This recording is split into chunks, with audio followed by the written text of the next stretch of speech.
ایک مرتبہ پھر شدید ترین حملوں کا آغاز ہو چکا ہے۔ سعودی عرب لرز اٹھا ہے اور عراق کی جانب سے عراق کی سرزمین کا استعمال کرتے ہوئے اور یمن کی سرزمین کا استعمال کرتے ہوئے سعودی عرب پر متعدد ڈرون حملے اور میزائل داغے گئے ہیں۔ اس کے بعد سعودی عرب کی ایئر فورس اور سعودی عرب کی افواج یمن کے حوثیوں پر ٹوٹ پڑی ہیں۔ ایرانی میڈیا اس وقت کیا رپورٹ کر رہا ہے، اصل خبر کیا ہے، یہ سب سمجھنے کی کوشش کرتے ہیں۔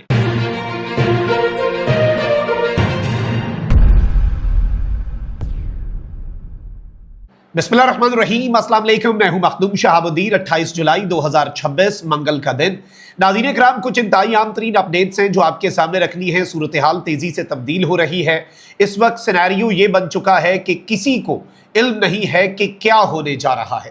ایک جانب امریکہ اور ایران کے درمیان ثالث مذاکرات اور مفاہمت کی کوشش کر رہے ہیں اور یہ کوششیں بھی رنگ نہیں لا رہی۔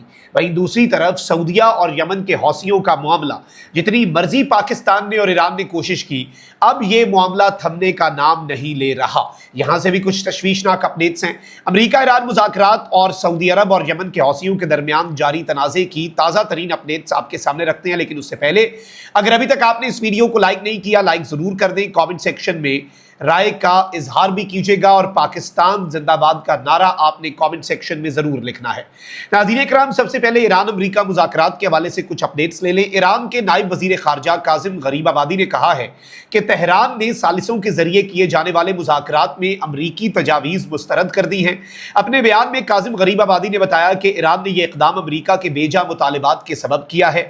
ایران کے نائب وزیر خارجہ نے انکشاف کیا کہ بات چیت اسلام آباد میں شروع ہوئی تھی۔ امریکہ نے ایسا منصوبہ پیش کیا جس میں بیجا مطالبات تھے، جس پر ایرانی وفد نے یہ منصوبہ اس وقت بھی مسترد کیا تھا۔ غریب آبادی نے کہا کہ امریکہ نے اعلان کیا تھا کہ اگر یہ منصوبہ مسترد کیا گیا تو مذاکرات کو ناکام سمجھا جائے گا اور امریکی وفد واپس چلا جائے گا۔ بات چیت کے آخر میں ہوا بھی یہی اور امریکی وفد بات چیت چھوڑ کر واپس چلا گیا۔ غریب آبادی نے بتایا کہ ایرانی وفد نے نہ تو اس بات پر زور دیا اور نہ ہی درخواست کی کہ مذاکرات کا سلسلہ جاری رکھا جائے، اور یہ نقطہ نظر اس بات کی مثال ہے کہ ایران باوقار انداز سے سفارتکاری کر رہا ہے۔ ایران کے نائب وزیر خارجہ نے آبنائے ہرمز کی صورتحال پر بھی بات چیت کرتے ہوئے کہا کہ ایران کی جانب سے آبنائے ہرمز دوبارہ بند کیے جانے کے بعد عمان میں بھی بات چیت ہوئی۔ عمانی وفد نے زور دیا کہ جہازوں کی آمد و رفت کے لیے کھولا جانے والا جنوبی راستہ اس وقت تک کھلا رکھا جائے جب تک ایران اور عمان کے درمیان کسی نتیجے پر پہنچنے کا فیصلہ نہیں ہوتا، اور بعد میں یہ راستہ بے شک بند کر دیا جائے، مگر ایران نے عمان کی یہ تجویز بھی ریجیکٹ کر دی۔ غریب آبادی نے کہا کہ ایران نے واضح کیا کہ بات چیت کا نتیجہ خواہ کچھ بھی ہو، جنگ کے آغاز ہی سے ایران کی اصولی پالیسی واضح ہے اور وہ یہ کہ ایسی تجاویز قبول کی ہی نہیں جائیں گی۔ انہوں نے کہا کہ آبنائے ہرمز کو بند رکھنے کی پالیسی برقرار ہے اور یہ بھی ایران کی باوقار سفارتکاری کی دوسری مثال ہے۔ اچھا، اب ناظرین کرام، یہ جو سٹیٹمنٹ ہے، آئی گیس اس میں بڑا سٹل طریقے سے یہ میسج دیا گیا ہے کہ امریکہ کی جو نئی تجاویز ہیں ان کو بھی ہم نے ریجیکٹ کر دیا ہے۔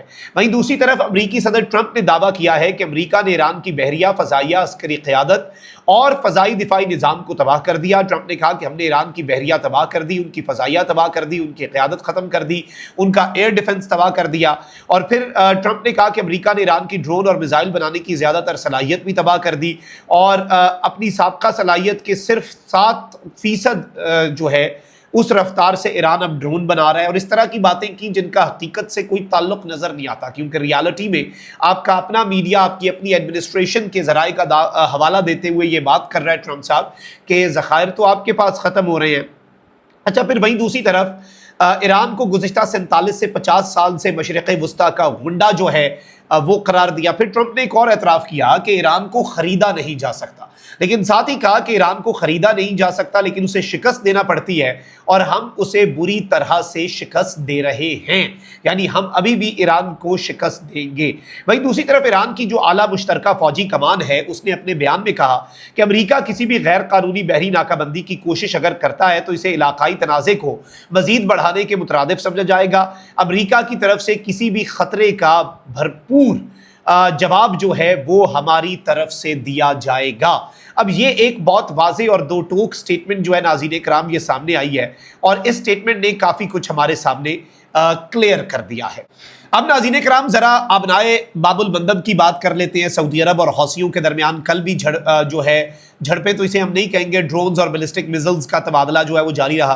फिर कल सऊदी अरब की सरजमीन जो है उस पर एक बड़ी परेशान कुन चीज़ हुई कि इराक की सरजमीन से कुछ मकामी मुसल्ला गिरोह जो हैं उन्होंने सऊदी अरब के ऊपर हमला कर दिया। अच्छा, आज फिर अबनाए बाबुल मंदब में रोला पड़ा है जी। और अब आप ये देख लें कि इजिप्ट जो है, मिस्र जो है, उसके कुछ ऑयल टैंकर्स जो हैं उन्होंने डाइवर्ट किया है और वो वापस इजिप्ट गए हैं, क्योंकि हौसी अब दोबारा से बहरी जहाज़ों के ऊपर हमले करना शुरू हो चुके हैं। अच्छा, वहीं दूसरी तरफ नाज़रीन इकराम ईरान का स्टेट लिंक मीडिया जो है, ईरान का रियासती मीडिया जो है, उसने ये रिपोर्ट किया है कि ईस्टर्न सऊदी अरेबिया के अंदर कुछ धमाके हुए हैं और कुछ ड्रोन अटैक्स जो हैं वो जॉर्डन में भी हुए हैं। अब ये याद रखिएगा कि ईरान ऑफिशियली अमेरिका पर हमले नहीं कर रहा और ना ही अमेरिका ऑफिशियली ईरान पर हमले कर रहा है, लेकिन अब कुछ मुसल्ला गिरोह जो हैं वो एक्टिव हो गए हैं, जिन्हें आप प्रॉक्सीज कहते हैं सादा लफ्जों में। नॉर न्यूज़ है, ये ईरान की सुप्रीम नेशनल सिक्योरिटी काउंसिल के साथ लिंक आउटलेट है, इसने कहा है कि 6 पावरफुल एक्सप्लोजन्स हुए हैं ईस्टर्न रीजन जो है सऊदी अरब का, जहां पर सऊदी अरब की तेल और गैस की फैसिलिटीज़ हैं। और इसमें बताया गया है कि इसके साथ ही साथ कुछ एक्सटेंसिव ड्रोन अटैक्स जो हैं वो जॉर्डन के ईस्टर्न साइड के ऊपर जो सहरा है, डेजर्ट, वहाँ पर भी हुए हैं। अब यहाँ पर ईरान के स्टेट मीडिया ने तो कहा कि भाई कोई इसका अभी तक ओरिजिन हमें नहीं पता, लेकिन अब एक तो जो इस्राएली मीडिया है उसने कहा है कि प्रो ईरानियन मलेशिया जो हैं उन्होंने इराक से 20 ड्रोन फायर किए इजराइल, जॉर्डन और सऊदी अरेबिया की तरफ, क्योंकि जो इस्राइल की एयरफोर्स है उसने भी कुछ जो ड्रोन्स हैं उन्हें इंटरसेप्ट किया था और उसके हवाले से उन्होंने बेसिकली एक अनाउंसमेंट भी की थी। और अब उन्होंने कहा है कि हमने ट्रैक रिकॉर्ड देखा है, ये इराक से आया है, जैसे कल इराक से बेसिकली अटैक हुआ था। अच्छा, फिर वहीं दूसरी तरफ नाज़रीन इकराम एक और डेवलपमेंट ये है कि इराकी वज़ीर आज़म जो है अली अल ज़ैदी, उन्होंने सऊदी अरब के इस दावे की तहकीकात का भी हुक्म दे दिया है कि मुमलिकत को निशाना बनाने वाले ड्रोन इराक से ईरानी हिमायत याफ्ता मलेशिया ने लॉन्च किए। इराकी वज़ीर आज़म दफ्तर के मुताबिक इराकी सरजमीन को हमसाया ममालिक पर हमलों के लिए इस्तेमाल होने की इजाज़त नहीं दी जाएगी। बयान में कहा गया कि इराक से ईरानी हिमायत याफ्ता मलेशिया के सऊदी अरब पर हमले की तहकीकात जारी है। अच्छा, एक तरफ ये मामला है और यूं लग रहा है कि ये जंग ना थम रही है बल्कि ये जंग फैलती जा रही है, और जितनी मर्जी पाकिस्तान ने कोशिशें की कि आलम इस्लाम में और मुसलमानों में आपस में कोई जंग ना हो, ये मामला पेचीदा है, ये मामला परेशान कुन है, और हम तो सिर्फ दुआ ही कर सकते हैं। अच्छा, वहीं दूसरी तरफ नाज़रीन इकराम हौसियों का जो हेडक्वार्टर है सना के अंदर, जो कि हौसी ईरान के हिमायत याफ्ता हौसी हैं, उनका हेडक्वार्टर जो है सना में, वहाँ पर सऊदी अरब की एयरफोर्स ने भी कुछ एयर स्ट्राइक्स कर दी हैं। और इस सब के अंदर बहुत से लोग ये कहते हैं कि जी पाकिस्तान क्या इन एयर स्ट्राइक्स का हिस्सा है, तो इसका जवाब है नहीं। पाकिस्तान इन एयर स्ट्राइक्स का हिस्सा नहीं है। यमन की जंग में कुछ मुल्क जो हैं वो कुछ साल पहले आए थे, पाकिस्तान इस जंग में बाहर रहा था। पाकिस्तान ने इस जंग का हिस्सा ना बनने का एक बड़ा असूली फैसला किया था और अभी भी पाकिस्तान डी एस्केलेशन की ही कोशिश कर रहा है। अच्छा, अब ये जो अटैक्स हुए हैं इसमें फिर और कौन कौन है?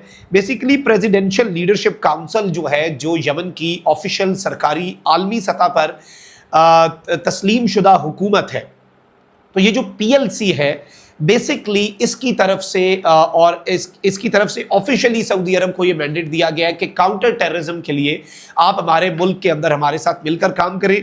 तो ये बेसिकली इसे आप एलाइड फोर्सेस कह सकते हैं, इसे आप इत्तेहादी अफवाज यमन के अंदर कह सकते हैं, जिनकी तरफ से कुछ बहुत बड़ी एयर स्ट्राइक्स और तबाहकुन एयर स्ट्राइक्स जो हैं वो यमन के हौसियों के मिलिट्री हेडक्वार्टर और सना का, आपको पता है कि यहाँ पर एयरपोर्ट भी है और ये एरिया हौसियों के कंट्रोल में है। यहाँ पर ये बड़े हमले की इत्तलात हैं, बड़ी स्ट्राइक्स की इत्तलात हैं। कैजुअल्टीज़ या डैमेज कितना हुआ है ये अभी तक रिपोर्ट सामने नहीं आई, डेवलपिंग स्टोरी है। आपको मजीद भी आगाह करते रहेंगे। अल्लाह निगहबान, पाकिस्तान जिंदाबाद।